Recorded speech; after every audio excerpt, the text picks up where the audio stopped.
Petite vidéo sur les solides ioniques. En solution, des ions peuvent être mis en évidence lors de tests chimiques grâce à la formation de précipités colorés qui sont des solides ioniques. Vous avez vu ça en classe de 3e.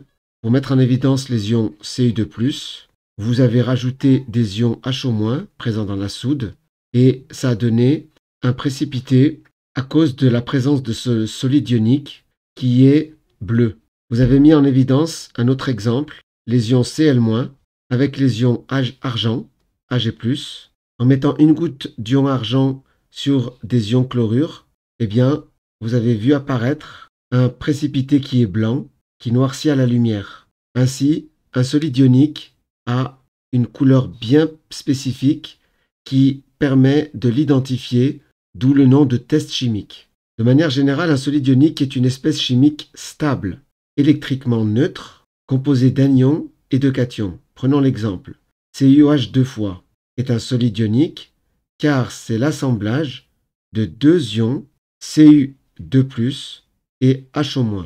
D'ailleurs, il faut rajouter un 2HO- pour avoir, ici, j'ai rajouté un 2 pour qu'il y ait deux charges négatives qui viennent compenser deux charges positives.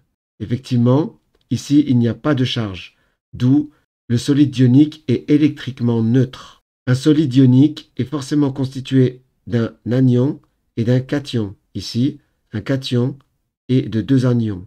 Il y a toujours anion et cation. Anion, rappelons que c'est les ions négatifs, et cation, ce sont les ions positifs. Autre exemple, le chlorure de sodium, plus connu sous le nom de sel, est effectivement un solide ionique, qui est composé de deux ions, Na+, et Cl-.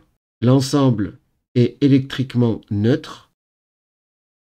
Voilà, j'espère que cette vidéo t'a plu. N'hésite pas à mettre un pouce vers le haut pour m'encourager à poursuivre, à t'abonner si ce n'est pas déjà fait, à activer la cloche pour être informé des nouvelles vidéos et n'hésite pas à partager cette vidéo avec le maximum de gens. Allez, bon courage!